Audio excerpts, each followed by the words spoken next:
Ok, alors, on va reprendre là, ce concept ici de Midat Hadin qui apparaît au moment du Tzimtzum. Et le terme qui a été ramené, c'était Vekoraou Nikra Botina de Kardenuta. Botina de Kardenuta, pour l'instant, on va le traduire par une lampe obscure qui représente le principe de la Midat Hadin. Maintenant, ce terme-là, c'est un terme qui est emprunté au Zohar, au début du Zohar, pas au tout début, mais au début de Parashat Bereshit, parce qu'avant il y a la Hakdama du Zohar, mais au début de Parashat Bereshit, il y a en fait le passage dans le Zohar sur lequel le Harizal a trouvé le Tzimtzum, a sorti la notion de Tzimtzum. Bien que ce ne soit pas explicite dans le Zohar, mais ce symbole de Tzimtzum, il vient de ce passage-là. C'est marqué Beresh Urmanuta de Malka dans le début de la volonté du roi, littéralement. C'est le début du Gilouï du Ratzon Hashem. Galif Giloufe Beteiru Ilaha, il a gravé en quelque sorte dans ce Avir Kadmon, ce Teiru Ilaha, c'est-à-dire cette lumière primordiale. Botina de Kerdenuta, une lampe obscure. Alors, Venafik Go Satim de Sitimu Miraza de Ensof. Alors, on va pas faire tous ces Zohar maintenant, parce que on préfère le faire dans le Harizal, parce que dans le Zohar, c'est difficile à comprendre ce que ça veut dire, bien qu'on peut le faire aussi. Mais ici, Raphaël Vital, dans son Pirouche sur le Zohar, Pirouche qui s'appelle Deremet, il dit comme ça. C'est quoi ce concept de Botina de Kerdenuta? Il dit, c'est Nitzutz Chazak, c'est une étincelle puissante. Veremez à la sifat à saga chez Ifchar les Ein Asirli, l'Irot ou les Asik Bedvarim Anelamim Aelionim. Et en fait, c'est ici quelque chose de très difficile à percevoir spirituellement, puisqu'on est dans un niveau au tout début. Kemoshi Ifchar les Ein Areut. Le'aïn areut lirot benitzutz mare aletusha chez mazir bechozek azirut bebeirut. C'est comme une étincelle qu'on a du mal à percevoir avec l'œil parce que ça va très très vite. Donc c'est un éclair de lumière, c'est un jaillissement de lumière ici, cette botina de Kerdenuta. Veu milachon razal be sapachim chite de Kardenuta. Pirosh-Rati, Chitim agedolim be harim kashim vechazakim. Il te dit, c'est quoi c'est une de Botina de Kardenuta? C'est quoi Kardenuta? C'est comme les épis de blé qui poussent dans les montagnes, des blés des montagnes qui sont durs. Le blé très dur, c'est-à-dire c'est comme une tige très très dure. C'est comme un rayonnement ici caché, c'est ça l'image, la première image qu'il donne. Mais ça c'est si on est Gorès, Botsina des Kardinuta, des Kardunita, parce qu'il y a plusieurs Gersaot dans le Zohar, il y a plusieurs versions. Si on est Botsina des Kardunita c'est ce blé. Donc c'est l'idée. L'image ici de l'épi représente ce jaillissement de la lumière. Maintenant, il y a une autre gersa, celle qu'on a dit de nous, c'est Botsina des Kardinuta. Or, Kardinuta, ça vient du Kardun, ça veut dire obscur, ce qui est sombre. Comme le charbon, par exemple. Un Kardunard, c'est quelqu'un qui est un charbonnier. D'accord? Et là, je dis Botsina des Kardinuta, Veu Milachon Kardut Veshacharout, les Ramez al-Rov à Alemotav qui ken Yitiaches Kol Davar Neelam El Achocher. Kemoshe Yashit Rocher Citro. Ici, en fait, on est dans quelque chose d'obscur parce que c'est le principe même du Rocher. C'est la cachette du Rocher en quelque sorte. C'est-à-dire, c'est de là, et c'est ça l'idée de Midat Hadin, parce que le Midat Hadin c'est lié avec le Rocher. Avec l'obscurité, on est ici dans le principe premier du din. Mais évidemment, c'est un endroit encore très Nélam. Alors, comme c'est très Nélam, et que c'est le principe du Rocher, on le voit comme quelque chose d'obscur. Il y a un concept d'obscurité suprême, si tu veux, qui n'est pas l'obscurité d'en bas, qui est la force des ténèbres, mais qui est justement dans quelque chose qu'on ne peut pas percevoir. Ici, c'est quelque chose qui dépasse complètement la vision, qui dépasse l'entendement, mais en même temps, c'est là-bas qu'il y a tout le principe de ce qui va plus tard dans le monde faire les limites et l'obscurité. Mais il y a une possibilité que ce soit positif, ça, ça. Non, mais tout est absolument positif ici. En haut, c'est sûr que tout est positif Ouais. là-bas. Est-ce qu'il y a une manifestation positive de ça? Il y a un niveau spirituel où on perçoit le Ensof justement comme quelque chose qu'on ne peut pas comprendre. Donc quand on ne comprend pas le Ensof, ça veut dire la cause des causes par rapport au Keter, elle est encore obscure, dit le Zohar. Donc c'est une obscurité au sens où il y a une extinction de la compréhension, mais à un niveau supérieur. C'est le Tachlit Sheneda d'Eloneda. Le Tachlit du fait qu'on comprenne, c'est pour qu'on ne comprenne pas. Ou qu'on comprend qu'on ne comprend pas.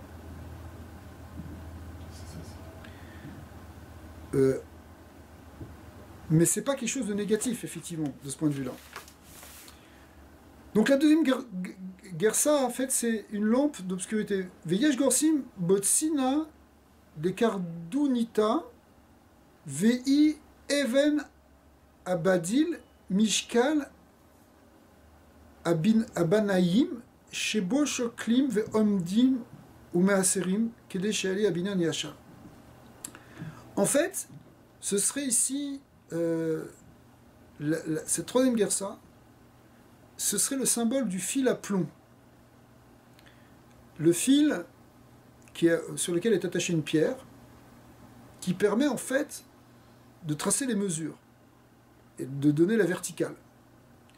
Ou bien quand on le met à plat, c'est aussi un fil qui permet de donner les horizontales, mais en tout cas, c'est le fil qui donne la mesure. Donc l'image ici, c'est que c'est au début du Tzimtzum, on est dans le principe même de ce qui va donner des mesures au monde. Ou pirouche milat kardonita, ou milachon mishna mekadrin beharim.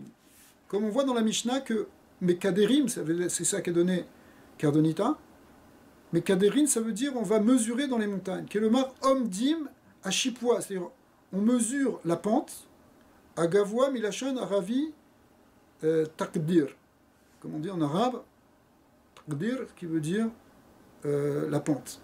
Donc c'est l'idée aussi, l'origine c'est la mesure de la pente, si tu veux. Mais en fait ça veut dire, c'est de la pente en arabe, mais ça veut dire la mesure en hébreu. L'idée de mesure. Et donc c'est le principe de la mesure, le tzimtzum. Ulifi sheoto nitzutz aniskar asher u reshit galui romemuto yidbarar ou ke mishkal el abinyan.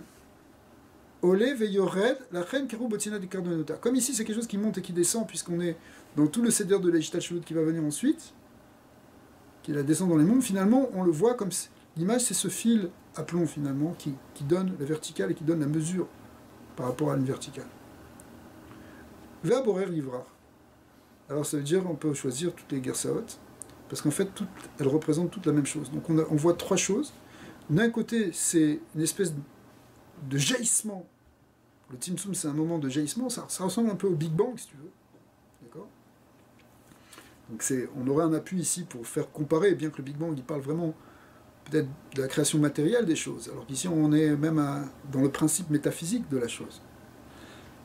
Donc c'est cet épi là qui représente ce nom qui est emprunté à l'épi de blé, mais qui représente justement un nitzutz, une étincelle qui jaillit et qui explose, en quelque sorte, à partir d'un point, sur lequel va se construire l'univers. La deuxième chose, c'est qu'en fait, on est dans le principe de l'obscurité, c'est-à-dire que c'est le Koharadin qui va produire, en fait, pas seulement les limites, mais dans le côté din, il y a le côté dureté en même sens, tu veux, rigueur, donc rocher. Et troisième chose, c'est qu'en fait, on est dans le principe de la mesure.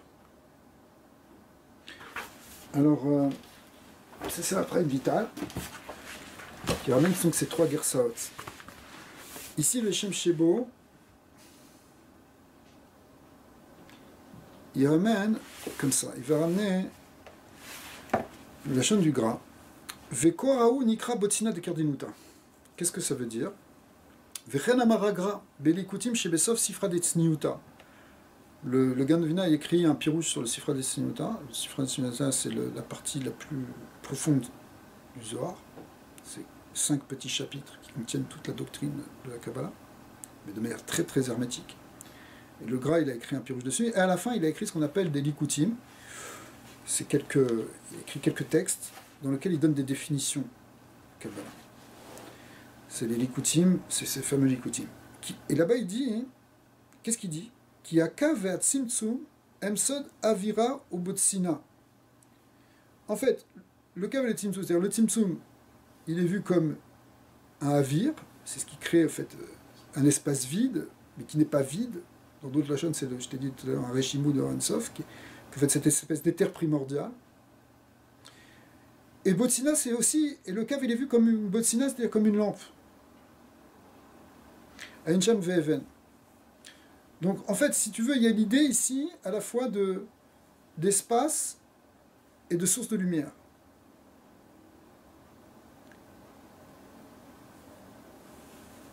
Ou Bemavo Sheharim, Perek Alev, Bemavo Sheharim, c'est un sefer de Raphaël Vital.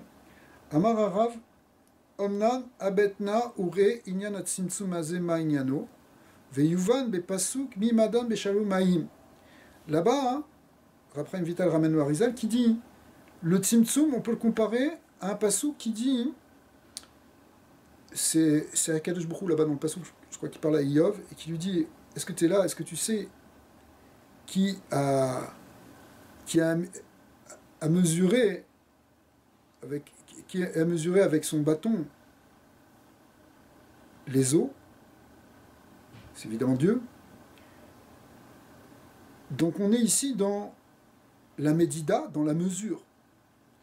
Donc effectivement, le principe du Tzimtzum, c'est ce qui va mettre une mesure dans le monde. Ve'uvan bepasuk mibadan beshalom mayim. Qui a bina, ce pasuk il est très connu dans les drashot. Mi madad, c'est le mi c'est bina toujours, qui a donné la médida, qui a donné la mesure. Donc en fait, on est dans le principe de la mesure, et du coup, on va voir le Tzimtzum comme une expression de la notion de bina. D'ailleurs, tout à l'heure, quand on a parlé aussi des bonaïm, des banaïm, pardon, des constructeurs qui utilisent un fil de mesure, les bonim, c'est lié avec la bina. Le tzimtzum, c'est quelque chose de... C'est un corps adin, c'est un corps de rétraction, donc c'est un corps de bina, c'est un côté gauche. C'est pour ça que c'est mégalé le corps du djinn. Mais en même temps, la bina, c'est ce qui donne les mesures du monde. D'accord? C'est le principe de la mesure. Avant, il n'y a pas de mesure, on est dans l'infini quelque part. Dans la chorma, on est encore dans la lumière. Il y avait déjà cette notion de bina. Voilà, alors, c'est pas que, ouais, il y a 10 sphirotes, etc. Bien que, on peut parler de ce qu'on appelle la sphirote à Gnuzot, des sphirotes à un autre niveau, mais quelque part, on ne devrait pas les appeler les sphirotes. C'est pour ça qu'ici, d'ailleurs, on n'en parle pas après Vital, parce qu'on est encore trop dans le Yichud, mais il y a forcément un principe quelque part. Mais en tout cas, ce qui se dévoile, c'est ce principe de la limitation qu'on appelle aussi le principe de la bina, si tu veux. La bina, c'est l'analyse, donc il y a des limites dans la réflexion. Qui a bina nikret botsina de Kerdenuta. Et effectivement, elle est appelée, donc ce terme botsina de Kerdenuta, en fait, les filles shiu shoresh adin, umina dinin talian, ve'en nikret mi. Donc là-bas, ici, ça a l'air que dans Ma'avo Sheharim, ça a l'air d'être plus l'idée, l'image du fil à plomb, justement, puisque c'est le principe de la mesure. Kemouvoir kolze betikunin tikun e. Veliyod gevura vedin, puisque c'est gevura din, la chen kol midat atzilut aya aliada. Donc toute la mesure de l'atzilut, c'est-à-dire ce qui est la mesure des sphirotes, le shiur koma, d'accord? Ça vient du principe de bina. Les fiches et midat chesed mitpachet biltikvul, parce que normalement, le principe du chesed, c'est que ça se dévoile sans limite. Ce qui donne des limites, c'est le corps de Gvura. le côté gauche, le côté small de Bina Gvura. Parce que le shoraj de la Gvura, il est dans Bina. Omnan Adin, Ena Meira, Ela Bemida ou Mishkal. Effectivement, par rapport au Chesed, le Chesed c'est Blikboul, mais le Din, lui, ça brille, que ça éclaire par la mesure. Oui, mais si, quand disons, ça va descendre de Sphira en Sphira ou de monde en monde, de l'Ensof qui va passer à travers, si l'Ensof c'est tellement un Chesed qui est grand, etc., normalement il devrait transcender en même temps tous ces Kélim, à moins qu'à chaque étape soit un Tzimtzum plus grand. Non, alors, il y a un yan de que le Or Ensof, il met Malé Kolalmin et Sovev Kolalmin. Donc il est partout. Mais ici, on est dans l'apparition des Kélim. Mais pour qu'il y ait Kéli, il faut qu'il y ait limite. Qui dit limite, dit mesure. La question c'est comment est-ce qu'un Kéli il peut retenir du Ensof sans que le Ensof il fasse ce qu'il veut de ce Kéli. Alors, on va voir ça. On va voir ça dans les liens justement de Jvira et de Tikkun. C'est-à-dire qu'il y a des fois, le Kéli, il ne peut pas supporter la lumière. Il ne peut plus rester comme un Kéli. Ou finalement, il peut rester comme un Kéli, mais d'Avouk Ba'or. Et c'est ça tout le mystère. C'est-à-dire, la vraie finalité quelque part, c'est qu'il y a un contact entre le fini et l'infini. C'est le Dira Betartanim, c'est ça. Mais au fond, c'est quelque chose qui doit être réalisé dans tous les Olamot, et qui se réalise plus facilement évidemment dans les mondes supérieurs, où le couloir du din, ou le couloir situé de la limite, elle est moins, elle a moins de pouvoir que dans les mondes d'en bas. C'est beaucoup plus battel. Mais ça veut pas dire que ça n'existe pas. Enfin, c'est des niveaux justement de bitoul. Dans Hatzilut, c'est une bitoul Metziut. C'est-à-dire que les kelim, ils sont chad avec le Hansa. Antu chad.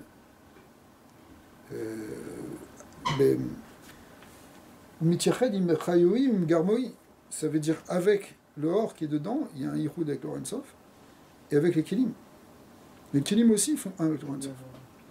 Jusqu'à Hatzilut. Après, dès qu'on passe dans Brigade Sirassia, ils prennent plus de Metziut. Aussi, comme on a vu, le fini, c'est une partie de l'infini aussi. Voilà. Mais ça, c'est si tu veux, quand tu regardes dans le principe suprême du Ensof. Mais après le Simtsum, si tu veux, donc quand on rentre dans l'œuvre de la création au sens très large du terme, ben, il y a plusieurs niveaux. C'est ça qui définit justement la différence entre Hatzilut, Bria et Sirassia. Même Hak, qui est encore plus. Où les Kélim, on ne devrait même pas les appeler Kélim. Mais, parce qu'ils sont complètement. Ils sont tellement un, ils sont encore presque du hors. Mais, malgré tout, le principe, il est déjà là. Il est déjà là, à quel moment? Au moment du Tzimtzum. Donc c'est pour ça qu'on l'appelle aussi le Kohar Din qui se dévoile, le Kohar de la limite. Vine, Machamar Ravzal, qui nassé à Tzimtzum Alié de Bina, Inu Meramez al Divrei Kabbalat Arisarug Zal. Parce qu'en fait, quand ici, dans Mavosharim, il ramène ce Kohar, que c'est la notion de Bina, en fait, c'est quelque chose qu'on peut rattacher. C'est quelque chose qu'on peut rattacher en fait à la Kabbalah du Risarug. Or, dans la Kabbalah du Risarug, chez Naasa Pargod, alors on a un tout petit peu parlé hier, c'est en fait la Kabbalah qui parle des mondes qui viennent avant Adam Kadmon, et même peut-être avant ce Tzimtzum, parce que c'est une grande marloquette en tout cas. Chez Naasa Pargod, mi bifnim la Halal de Tzimtzum, le Or Ensof Amakif, chez lo Yichnos mi bifnim la Halal. Pour le Leshem, en tout cas ici, il explique comme ça, parce qu'il faut voir vraiment, c'est Nifla comment il a tout expliqué la Kabbalah du Risarug d'ailleurs, dans le Sefer Leshem Shabo justement, dans Achar Apone Kalim, qui parle de tout ça au Lamot qui vient avant. Mais ici, il dit que au moment du Tzimtzum, c'est comme s'il y a un pargode qui se fait. C'est-à-dire le Tzimtzum, ça fait comme un écran qui empêche le Or Ensof de rentrer.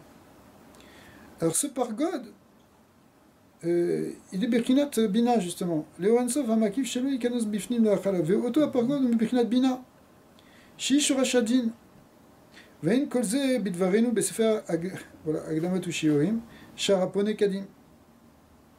Ain Sham Perek E, Vedimse Vetavim. Où là-bas, il explique que justement tout ce corps du Pargod, c'est-à-dire de cet écran qui empêche l'or de rentrer, il vient du corps de la Bina. En fait, là-bas, il explique en fait la Kabbalah du Risarog, mais il explique que ce qui va créer cet espace, c'est des forces de Gvura. Et dans les forces de Gvura, il y a plusieurs forces. Il y a la force de Malchut, il y a la force de Yesod, qui est aussi une forme de Gvura, et la force de Bina. Et la Bina, c'est elle qui retient la lumière de rentrer. Et après, Mais c'est comment elle rentre après? elle rentre par un cave. Ok, Donc il y a une limitation, il y a une mesure, justement. Ouais. C'est pour ça que c'est très bien. C'est ça qui fait que, justement, il va y avoir toutes les mesures qui sont déjà contenues potentiellement de ce qui va Le descendre. différencier, parce qu'il y a un peu.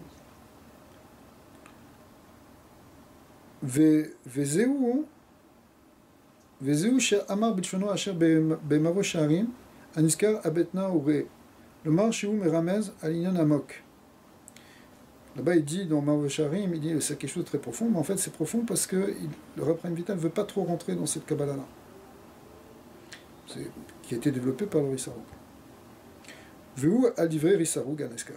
Qui Rav Chaim Vital za, lo ratza le daber basé, mechamat rom gevo. Il ne voulait pas parler, mais c'est trop haut. Mais le zachinu bedivrei Rav Chaim Vital basé meuma. Donc il n'a jamais vraiment parlé de ça. Et là, rak beotan milin achadin. C'est quelques petits mots où tu vois que, tac, là il emploie le mot bina. Shemazal lanu b'mevo sha'arim v'choulé.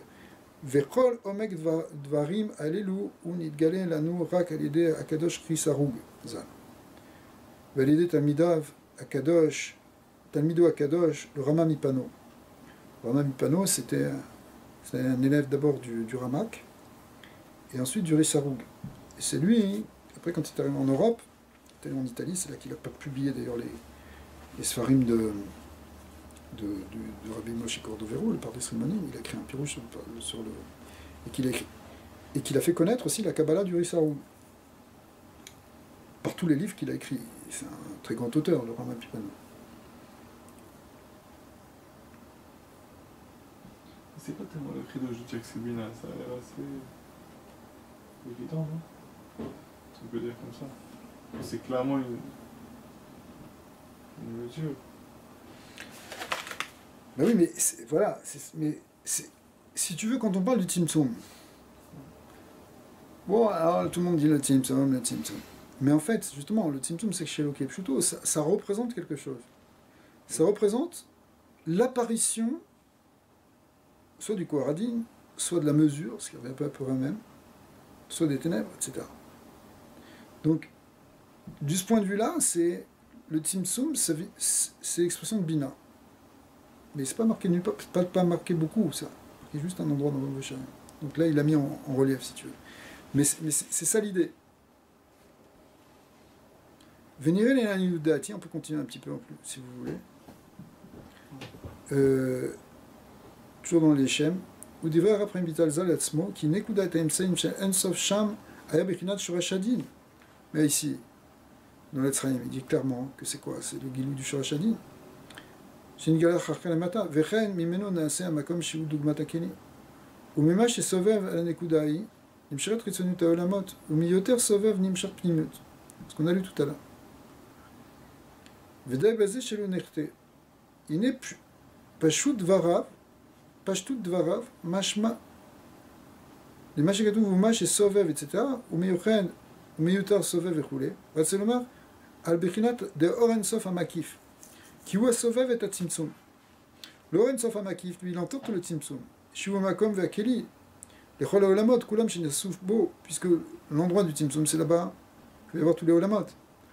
Ve'oto Amakom Ve'akeli, Ine Unaase Milkudat Emsei, She'amar, Arbemet Kache Meod, les Kaven, Ken Bekavanato. Qui arrête les Kaman Mevaer Ve'oler, Shekol Metziut Olamot, Kulam Em Nasim Rak Me'akav. D'un côté, on a l'impression que c'est la Nekuda, et c'est le Tzimtzum qui fait tous les Olamot. Et d'un autre côté, on voit que c'est le Kav qui, quand il descend, il va faire tous les Olamot. Kemov Shurash Akol Dvarav le Mata.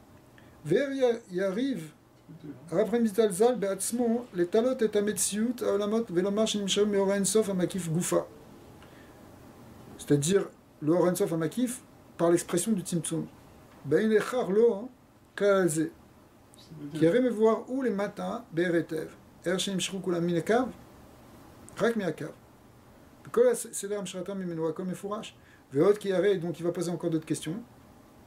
Moi je le voyais comme si c'était que le Timsum il crée certains espaces vacants dans chaque niveau où il veut le mettre. Dans chaque monde il va créer un certain espace vacant qui va se remplir par le Orensov, que ça qui va créer le monde comme il est. Ouais.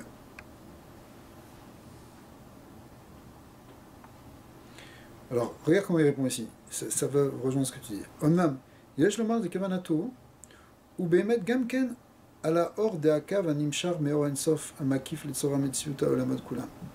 Vine alze amar ki amshachat haor asher beakav, מה שנשאר בו מאור אינסוף המקיף, מהבחינת הסובב הנקודה האמצעי, אשר בו נעשה הצמצום, הנה מזה נמשך ונעשה חיצוניות העולמות.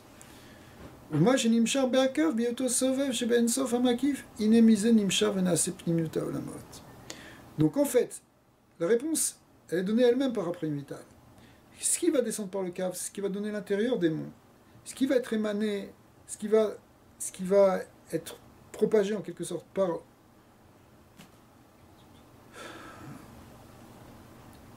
par l'écran qui bloque la lumière, c'est ce qui va donner la chitsoniut des olamot, l'extériorité. Verrez, l'onase behemet olamot kulam rak miaor animshar beakav libad. Et donc en réalité, le monde il n'est pas complètement fait uniquement par la lumière qui vient du cave.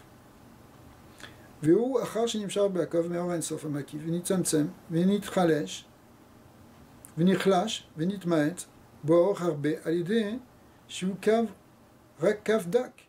Donc le cave, lui, il est juste un cave fin, il est juste un petit peu de lumière qui descend. C'est pour ça que ça va être le chorage de ce qu'on appelle le Or Hamemalé Kol Almin, qui est très important, le Or Hamemalé, parce que c'est lui qui donne la Chayut Pnimit, qui donne les Mochin, c'est lui qui donne le contact intérieur avec le Ensof, à tous les mondes, à tous les êtres. Mais en même temps, c'est très limité parce que ça doit être à la mesure des créatures. Alors que le Or HaSovev Kol Almin, qui vient justement, finalement, du Korat Tzimtzum, qui retient la lumière du Ensof, mais ça se propage de tous les côtés, et de manière égale pour tous. Et du coup, finalement, ça peut être une plus grande lumière. C'est pour ça que la Chitzoniut Haolamot, qui a priori c'est quelque chose de péjoratif, puisque tu parles d'extériorité, mais en fait, c'est une potentialité de révéler un plus grand or. Pour ça que la Bechinat Chitzoniut, elle est plus grande que la Pnimiut. Parce que la Pnimiut de la lumière, elle est limitée par le Keli. Alors que la Chitzoniut, c'est-à-dire donc le Keli finalement, il est dans ses limites. C'est le Keli Pnimi, il est dans les limites qu'il a, puisqu'il peut recevoir qu'une certaine dose de lumière. Alors que le Keli Chitzoni, bien qu'il soit Chitzoni, donc a priori on aurait pu dire qu'il est moins fin, plus gasse, mais en fait il a une potentialité de recevoir un Or HaSovev, qui lui, en tant qu'il est makif, il est illimité. C'est pour ça que Yaakov Avinu, qui normalement devait faire le tikkun de la Pnimiut, Ishtav Yoshev Ohalim, Yaakov Ishtam Yoshev Ohalim, donc il devait s'occuper que de la Pnimiut du monde, dans la tente de la Torah. Il ne devait pas s'occuper de la Chitzoniut. Mais finalement, comme Esav, il s'est disqualifié parce qu'il ne voulait pas s'occuper de la Chitzoniut. Lui qui était normalement destiné à ça, puisque il était appelé un Ish Sadeh, quelqu'un qui va dans le champ, qui va dans l'extérieur, pour réparer le monde extérieur, par la Gashmiut, par la Achila, par tout ça, par tous les actes physiques. Il s'est disqualifié, mais finalement c'est Yaakov Avinu qui l'a pris. Pour ça que quand il a eu le niveau où il a récupéré la Neshama d'Esav, parce qu'il a fait le Tikkun, c'est là qu'il s'appelait Israël. Parce qu'Israël c'est plus grand que Yaakov. Mais en fin de compte, Israël, c'est ce qui représente justement le tikkun de la Chitzoniut pour recevoir l'Or HaSovev. C'est pour ça aussi qu'on disait qu'avant, ça avait un potentiel énorme d'être. Chazak. Quelque part, il avait une position. Mais c'est ça la Bechora, mais sauf que, en fin de compte, il a dévoilé qu'il ne voulait pas. Mena c'est beau, or arbe alidé shu rak kav dak. Mena c'est beau, pardon, alidé kol aor anim sharbo rak bechinat madriga achret. Les gamré vel kenoda.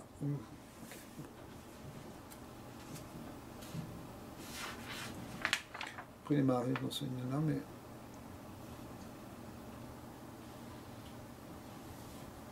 Je peux vous lire quand même ce passage. Je dis, Ume lamdenu raprem vizital zal, bedvarav kan, al metsiut ha'ilamot anaasim me'or hakav, asher em nifranim bechitzoniut ou pnimiut kenoda. Donc effectivement, ici, on a déjà... Si tu veux, dès que tu parles de tzimtzum vekav, tu peux parler de pnimiut et chitzoniut. Ine melamdenu raprem vizital zal, et shoresh chiluk bechinoteem. Donc ici on est dans le principe de la distinction entre extérieur et intérieur. Kol mashu yoter pnimi, ine ou meor ensof, makif a yoter elion. Ve'edeze em nifranim menasim bechitzoniut ou pnimi. Ki em tluim beshoresh amshachatam asher be'ensof makif.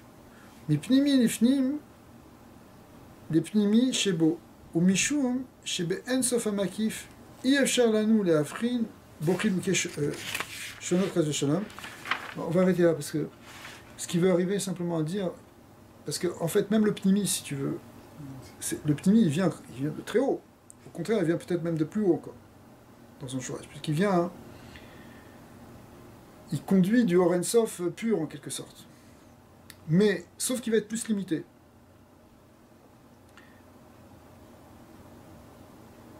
Vechakar amar od veizer shelo tarshov ki sham benekuda i aya gilui din. C'est ce passage là que je voulais faire. Seulement ki gam al tzimtzum asur la chashov sheeshbo bekenat gilui din. Il ne faut pas penser que le tzimtzum c'est vraiment un gilui du din. Attention, il n'y a pas de din encore. On est simplement dans le shoresh premier du din, pas dans le din. Ki u kemo she'amrur le shekol ze u akol rai bekenat shoresh hashorashim hane'elam.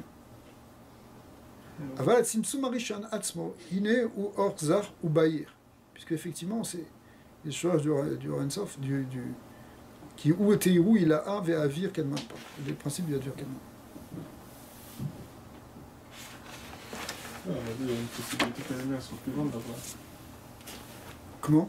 On a vu que la lumière, il y a une possibilité que la lumière soit un peu plus grande là-bas. Ouais. Ça peut pas être utile.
Alors ici on a vu dans l'Ephraim que quoi? Que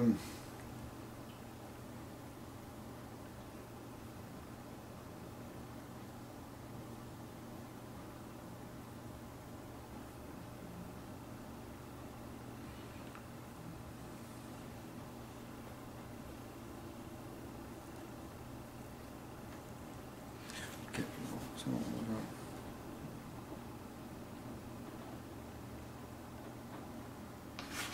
On va arrêter là pour aujourd'hui.